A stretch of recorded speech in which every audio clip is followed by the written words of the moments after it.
सोमवारी मॅडम इकडे कसं काय वाट चुकला की काय? वाट चुकली नाही, तुझी वाट लावायला. बापरे, या माझी वाट लावणार? तुम्हाला माहिती आहे ना या वाघाच्या डरकाळीनं अख्खा सातारा बंद होतो. तीच डरकाळी तर बंद करायची. कायद्यासमोर कुणी मोठं नाही, कुणी लहान. पण आपला वायदाच आपला कायदा वाटणार आणि या वाघाला जिरेबंद करण्यासाठी तुम्हाला 7 जन्म घ्यावं लागेल. माझं नाव पण मंजिरी वाघमारे. तुझ्यासारख्या गुंडाच्या हातात बेड्या ठेवायला 7 जन्म काय, 10 जन्म घ्यायला नाही ना तरी. चांगलं आहे की काय सांगताय? या बेड्याचं प्रेमाच्या असलं तर, आणि असं असेल तर मी तुमच्यासाठी 10 जन्म घेणार आहे.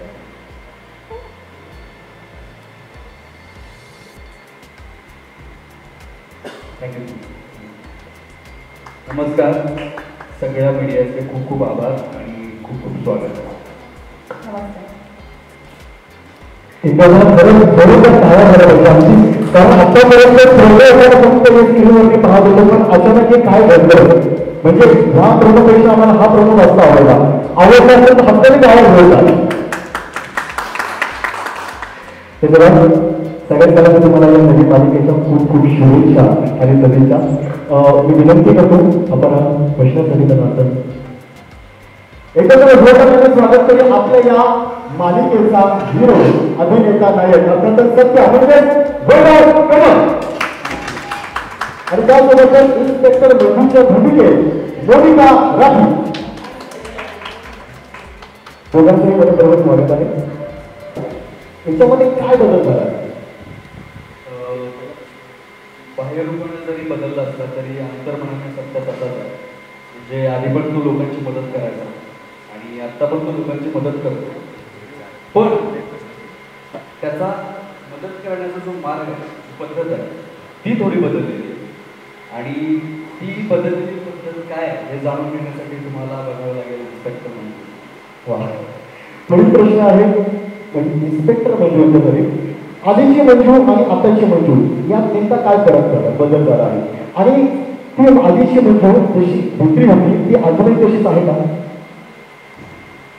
फरक म्हणजे आत्ताची मंजू जरा जास्त स्ट्रॉंग दाखवते, पण तिचा जो मूळ स्वभाव आहे ती निरागस आहे. अशी आत्ताही निरागस, तेवढीच निरागस आहे. भापडी आहे, भोळी आहे. लोकांबद्दल तिला तेवढंच प्रेम वाटतात ना, पण आता ती कायद्याने चालणारी आहे.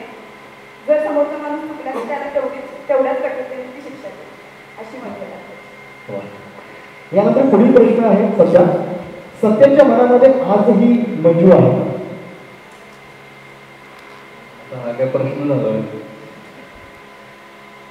राधा कृष्णापासून किती लांब गेली किंवा कृष्ण राधेपासून किती लांब गेला तरी त्यांच्यात असणारं प्रेम हे कधीच संपत नाही. आणि तसंच काहीतरी सत्य आणि मंजूचं आहे. त्यामुळं माझ्याकडनं तर प्रेम होतंच आणि आहेच. पण पुढचा प्रश्न मला आता म्हणजे तुम्हाला विचारायचा आहे, मंजूच्या मनामध्ये सत्याबद्दल राग का आहे? हा प्रश्नाचा खरं सगळ्यांनाच पडलेला आहे. राग का आहे यासाठी तुम्हाला नक्की सिरियल बघायला लागणार. पण मंजूसाठी हा सत्या मंजूचा चक्राचा विरोध झालाय. तिला काही वाटत नाही या सत्याबद्दल. जरी याच्याकडून प्रेम असलं तरी मंजू आता मूव ऑन झालेली आहे आणि प्रेमाचा आणि सत्याचा तिच्या आयुष्यात नाममात्र काही. आधी आम्ही पाहिलं तुमचं लुक फार वेगळा होता, पण या इन्स्पेक्टर म्हणजे या मालिकेमध्ये नव्या प्रवासामध्ये तुमचा लुक वेगळा दिसतो. याबद्दल काय तुम्ही मेहनत घेतली? खूप मेहनत घेतली. ॲक्च्युली सगळ्यात जास्त मेहनत लुकवरच घेतली. म्हणजे काय झालं तुम्हाला किस्सा सांगतो. लुक टेस्ट चालू होती की आता आपण लिप घेतोय आणि आता 3 वर्षानंतरची कथा आहे, तर मग कसा लुक करता येईल वगैरे वगैरे. तर मग कॉस्ट्युम वगैरे ट्रायल झाले. मग मी त्यांना फोटो पाठवला आणि मग चॅनलमधून रिप्लाय आला का, अरे हो मस्त लुक आहे, ओके आहे. मग फोटो बघितला तर मी केस विसरलंच नव्हतं, मी विसरलो होतो. तर तसाच लुक ओके झाला. त्यामुळं सगळ्यात जास्त मेहनत लुकवर आणि स्पेशल हेअरस्टाईलवर घेतलेली आहे. अमेरिकेवरून आम्ही बोलवलं होतो याच्यासाठी, पण बोलवलं नाही, त्यांना वाईट आपलं वातावरण सातारचं सुरू होतं. वा, म्हणजे आम्हाला खरं सत्य ज्याचा त्याच्या आयुष्यामध्ये तसंच आम्हाला इथे पाहायला मिळणार आहे. पुढील प्रश्न आहे म्हणजे तुमच्यासाठी, सत्याला अटक केली आहे पण प्रेमात कधी पडणार? हो, कधीच सत्याच्या प्रेमात मी कधीच नाही पडणार. हे आता त्याला असं समोर सांगते, किती प्रयत्न कर, बघूया मी नाही पडणार. बघूया बघूया गोडबी तुझा माझ्या किती. पण इतका सुंदर प्रवास आपल्याला या मालिकेतून पाहायला मिळणार आहे आणि हा सुंदर प्रवास सण मराठी वाहिनीच्या माध्यमातून प्रत्येकाच्या हृदयावरती राज्य गाजवणार आहे. पण या मालिकेचा प्रमुख बिंदू आपण म्हणतो, खरं तर बिंदू म्हणजे काय, कारण बिंदूशिवाय शब्द किंवा वाक्य पूर्ण होऊ शकत नाही. तसं या मालिकेसाठी ज्यांनी खरा हातभार लावला, जे खरे या कार्यक्रमाचे या मालिकेचे सर्व आहेत, अर्थातच या मालिकेचे निर्माता, आता आपण त्यांच्याशी गप्पा मारून मी विनंती करतो, या मालिकेचे निर्माता श्री तेजपाल वाघ सर यांच्याकडे टाळ्या.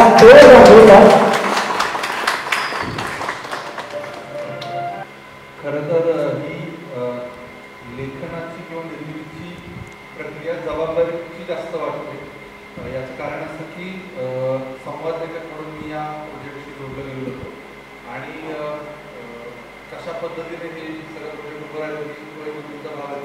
पण वाघोबा प्रोडक्शन्स जे माझं प्रोडक्शन हाऊस आहे, मी आणि माझी आई सर्व जयंत आम्ही दोघं मिळून हे रन करतो आणि त्याचं ते चौथं आपण इन्स्पेक्टर म्हणून चौथी मालिका आम्ही प्रोड्यूस करतोय.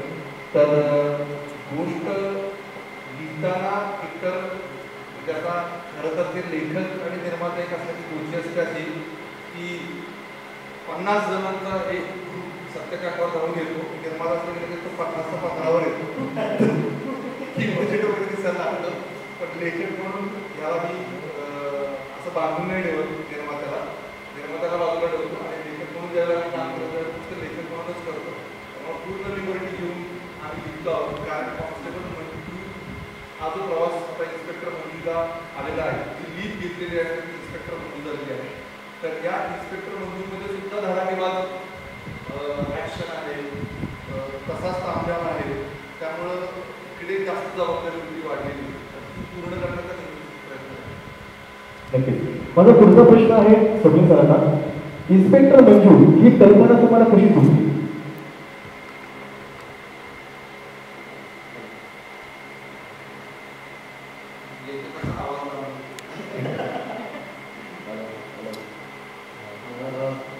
कॉन्स्टेबल मंजू करत असताना साधारणतः त्याचे 500-550 बातमी आणि हे सगळं करत असताना त्या काळात ना एक आम्ही कॉन्स्टेबल, एक महिला जेव्हा कॉन्स्टेबल असते त्यावेळेला तिची एक जर्नी या मालिकेच्या माध्यमातून दाखवली.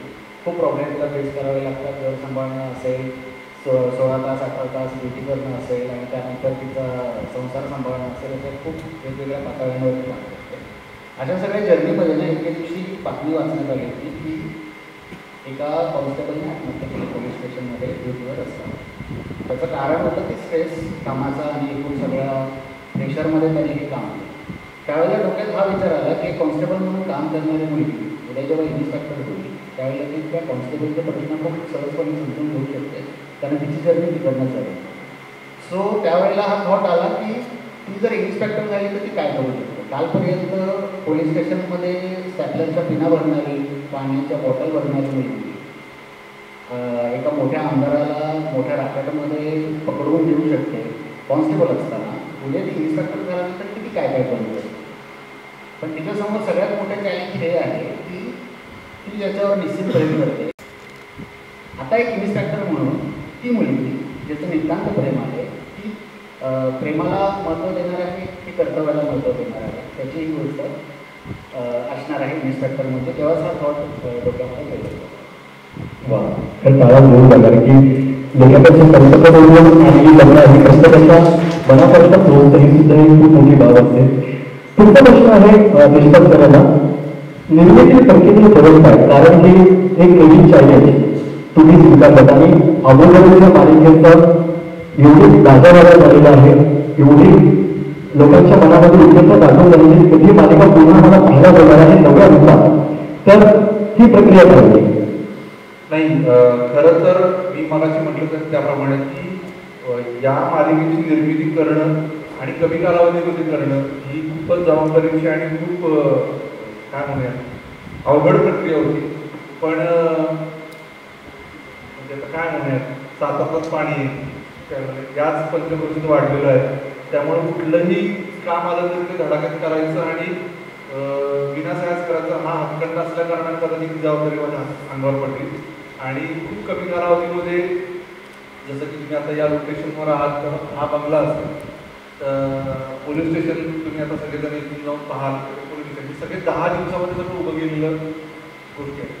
आणि जबाबदारी जास्त याची वाटते निर्मितीची की सन मराठीचा जो ऑडियन्स आहे, प्रेक्षक आहे, तो ग्रामीण भागामध्ये शहरी भागामध्ये इतका लॉयल आहे या वाहिनीशी की त्यांना त्यांच्या कॅरेक्टर्सचं जरा जरी काही हल्लं किंवा ते त्यांचं जे प्रोडक्शन व्हॅल्यू आहे तशी जर जरा जरी ती हल्ली तरी ते लगेच रिॲक्ट होतात सोशल मीडियावर म्हणा.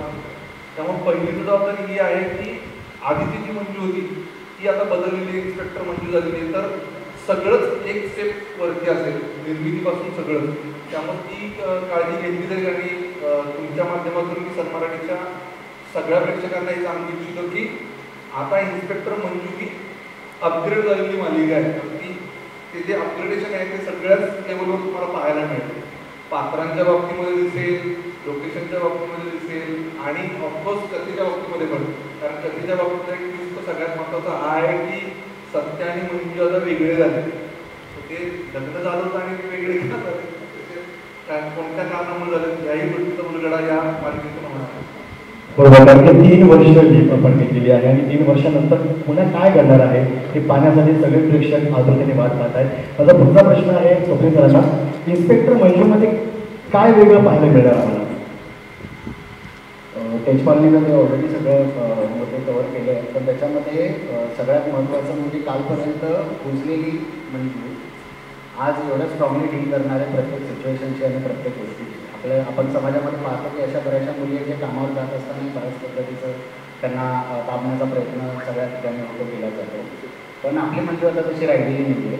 तिला टू व्हीलरही चालवता येत नव्हती, ती आता बुलेटवर आपल्याला दिसणार आहे आणि इन्स्पेक्टर म्हणून त्या रॉकिंग स्टाईलने ती आपली मालिकाला हे करणार आहे, कव्हर करणार आहे. आणि सत्तासमोर ते खूप मोठं चॅलेंज आहे की तिचं मन जिंकायचं आहे, त्या मंजूचं मन जिंकायचं आहे हे आता पूर्णपणे बदललेलं आहे. आणि याच्यामध्ये थोडक्यात होतं असं की माणसाच्या आयुष्यामध्ये निश्चित प्रेम करताना त्याच्या आयुष्यात बदल घडतो किंवा प्रेमामध्ये विश्वासघात झाल्यावर त्याच्या आयुष्यात बदल घडतो. हा या दोघांपैकी एक मधला महत्त्वाचा ट्विस्ट आहे. याच्यामुळे मंजूच्या आयुष्यात खूप गोष्टी बदललेल्या आहेत आणि सत्याला आता ते प्रूव्ह करून दाखवायचं आहे की आजही काही बदललेलं नाही. त्याची हे सुंदर अशी प्रवासाची गोष्ट आहे. हा प्रवास कधी सुरू होतो असं झालं मला सुद्धा. म्हणजे इन शॉर्ट या मालिकेमध्ये ॲक्शन, थ्रिलर, कॉमेडी, रोमॅन्स हे सगळंच पाहायला मिळणार आहे. म्हणजे संपूर्ण तडका या इन्स्पेक्टर मंजू या मालिकेत पाहायला मिळणार आहे. आता मी भरपूर प्रश्न विचारले, थोडासा मी म्हणतो कारण त्या लागून हे सगळे आपले मित्र भेटायला आलेले आहेत. खरं मी पाहुणे मंडळाबरोबर आपलं परिचय आहे.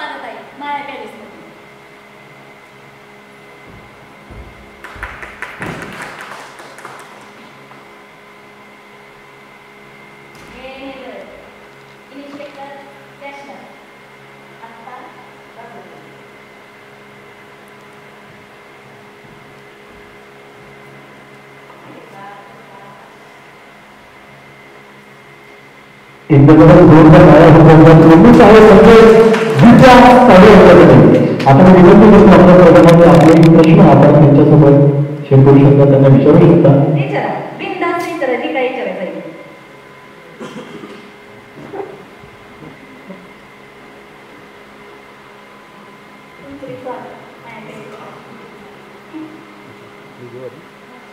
हॅलो हॅलो माझ्या माझा प्रश्न आहे की सत्य आणि मंजू जेव्हा एकत्र येणार तेव्हा कसं टॅकल करणार तुम्ही त्यांना? पैसा उघड प्रश्न विचारला पाहिजे तर त्यांना विचारला पाहिजे होता पण आता तुम्ही पाहुणे आहेत ना त्याच्यामुळे जाऊ द्या कसं आहे काय म्हणला तुम्ही शब्द काय वापरला केटर काय केटर टॅकल कसं करणार? हां हां की आता कसं सांगायचं तर माझ्या शेवटच्या सासा कुटुंब मी टेकर करत राहणार म्हणजे मी पार टेकले यांचं काही एक करू देणार कळलं का? सर्वप्रथम तुम्हाला सगळ्यांना नवीसाठी खूप खूप शुभेच्छा. आता इन्स्पेक्टर मंजू नव्या रूपात येते आहे पण आपण प्रोमोमध्ये पाहिलं की सध्या आणि मंजू दोघेही वेगळे झाले तर काय सध्या शोध मोहीम सुरू आहे का सध्यासाठी नवीन मुलीची की स्वतः शोधतोय की तुम्ही शोधताय नवीन मुलगी काय कसं एकंदरीत? आता माझ्या लेकरासाठी कोकरासाठी वाघरासाठी मीच पोझिशनला ना पहिलं कसं ती ॲक्सिडेंट झालं होतं आता 1760 होती फक्त माझ्या 70 बोट ठेवलं तर इशे संपला एवढंच.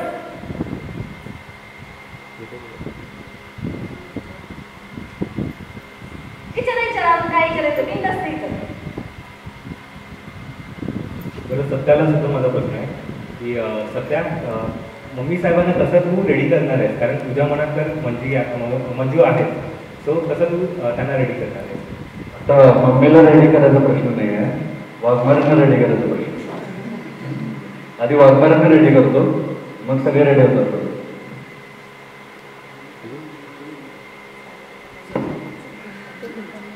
कसं आहे कळलं तुम्हाला आता मालिकेत कोण कोणाला रेडी करते नाही करते सगळं करतंय हळूहळू समजा करणार ते फक्त बघत राहावं बरोबर आहे का? सध्या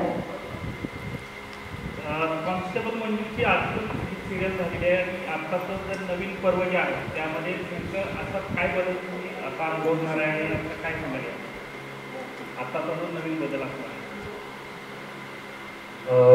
जसं मी मगाशीच म्हणालो की 3 वर्षाचा नेम आपण घेतोय आणि मग 3 वर्षात आयुष्यात आपल्या पर्सनल आयुष्यात पण इतक्या गोष्टी बदलतात तसंच मालिकेतल्या पात्रांमध्ये होणारे बदल त्यानंतर त्यांच्यातल्या सिच्युएशनमधले होणारे बदल आणि त्यांचे होणारे अपग्रेडेशन हे सगळं बघायला तुम्हाला मिळणार आहे. आणि जसं आता तेजपाल सर म्हणाले तसंच प्रत्येक गोष्ट म्हणजे ॲक्शन असेल रोमॅन्स असेल ड्रामा असेल ही प्रत्येक गोष्ट अपग्रेड होणार आहे. तर आता ती गोष्ट मी सांगू शकत नाही काही गोष्टींना मी बांधलेला आहे पण तुम्हाला जो एक्सपिरियन्स येत होता कॉन्स्टेबल मंजूमधून त्याच्यापेक्षा नक्कीच अपग्रेडेड एक्सपिरियन्स